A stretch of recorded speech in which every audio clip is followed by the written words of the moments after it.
ابھی بھی ان کی کوشش تو یہی ہوگی کہ کسی طریقے سے جو NRO ملے، یہ باہر آئے، یہ حکومت میں آئے، لیکن شاید اب وہ وقت گزر چکا ہے۔ بہتر یہ ہے کہ یہ اپنا قبلہ درست کریں اور پارلیمان میں کام کریں، قوم کی خدمت کریں۔ اوورآل ان کی حکمت عملی کیسی دیکھتی ہیں؟ سیاسی حکمت عملی تھی یا پھر جذباتی حکمت عملی رہی ہے PTI کی؟ It's a very dysfunctional party, یہاں کسی کو کچھ نہیں پتا یہ کیا کر رہے ہیں۔ کوئی کسی کا قبلہ اس طرف ہے، کسی کا قبلہ اس طرف ہے، کوئی وہاں بانی PTI سے انسٹرکشنز لیتا ہے، باقی لوگ اپنا یہاں کرتے ہیں۔ وی ڈونٹ نو، ہمیں یہاں پارلیمان کے اندر بھی ان کا کوئی حال نہیں ہے۔ PTI کا کوئی مستقبل دیکھ رہے ہیں 9 مئی اور 26 نومبر کے بعد؟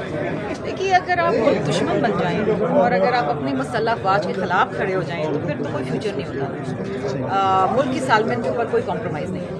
Thank you. میڈم بتائیے گا، پیپلز پارٹی کا ہیومن رائٹس کے حوالے سے جو کچھ ہو رہا ہے ملک میں، پیپلز پارٹی کا قبلہ درست ہے؟ دیکھیے جی، ہم یہ تمام چیزیں پارلیمان کے اندر اٹھاتے ہیں۔ اگر پارلیمان کے اندر ہمیں ہاؤس چلے، کوئی حکومت کی جانب سے ہے، آج بھی یہی حال ہوا کہ کوئی نہ وزیر تھا نہ مشیر تھا، کچھ بھی نہیں تھا، اور اسی وجہ سے ہاؤس میڈم جو ملک میں ہوا، ظلم و بربریت ہوئی، ہیومن رائٹس وائلیشن ہوئی، پیپلز پارٹی نے پارلیمنٹ میں کیا کردار ادا کیا بتائیں؟ دیکھیے جی، ملک کے اندر اگر کہیں وائلیشن ہوتی ہے، کہیں پر کوئی ایکسیس ہوتا ہے تو پیپلز پارٹی سب سے پہلے آواز اٹھاتی ہے۔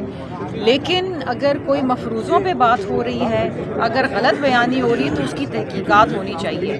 یہ جو آپ بات کر رہے ہیں، میں سمجھ رہی ہوں کہ آپ کا اشارہ کس طرف ہے۔ یہ جو کلیم ہم نے کل بھی سنا، کبھی 500 کا سنتے ہیں، کبھی 270 کا سنتے ہیں، کبھی 12 کا سنتے ہیں۔ مجھے نہیں سمجھ آتا کہ یہ اگر ایسی کوئی بات ہے تو یہ لوگ کہاں ہیں؟ 26 نومبر کوئی 18 اکتوبر سے بڑا ثانیہ تو نہیں ہے نا۔ وہاں بھی ہمارے شہداء تھے، ہمیں پتہ تھا وہ کہاں ہیں، جو زخمی تھے ہمیں پتہ تھا کس ہسپتال میں ہیں۔ یہ اگر مفروضوں پہ بات ہو رہی تو یہ غلط ہے۔ میڈم ایک وقت تھا پھر سے صحافیوں کو اٹھایا جائے گا، جب ریکارڈ نہیں دیا جائے گا، مطیلہ جان صاحب کو اٹھایا گیا، پھر کیا کس وجہ سے انہیں اٹھایا گیا تاکہ وہ ریکارڈ دیتے پھر پبلک کرتے ساری چیزیں؟ دیکھیں جی، میں آپ کی بات سے بالکل سہمت ہوں، چیزیں پبلک ہونی چاہیے۔ کسی کے خلاف کوئی الزام ہے تو اس کو عدالت میں لے کے جانا چاہیے اور قانون کے مطابق کارروائی ہونی چاہیے۔ کسی کو بھی کوئی ایکسیس الاؤڈ نہیں ہے، یہ شدید ہیومن رائٹس کی وائلیشن ہے۔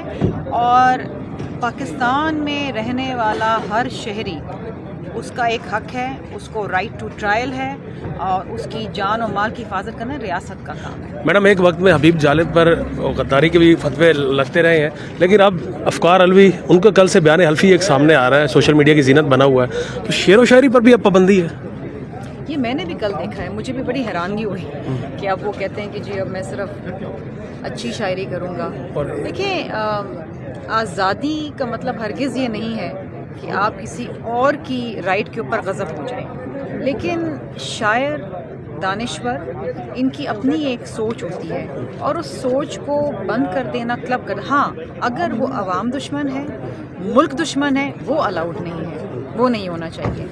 لیکن ادروائز میں بہت عزت کرتی ہوں تمام شعراء کی، ادیب کی، مجھے پرسنلی شاعری سے بہت شوق ہے۔ سو اچھی شاعری ہو، انقلابی شاعری ہو، اور ایسی شاعری ہو جو بالخصوص اس ملک کے نوجوانوں کے لیے ایک مثال ہو، ان کو صحیح راہ پہ لے جانے کی کوشش کی جائے۔ یہ جو گمراہ کرنے کی کوشش کی جاتی ہے، یہ ملک کے لیے اور پاکستانی عوام کے لیے خطرناک ہے۔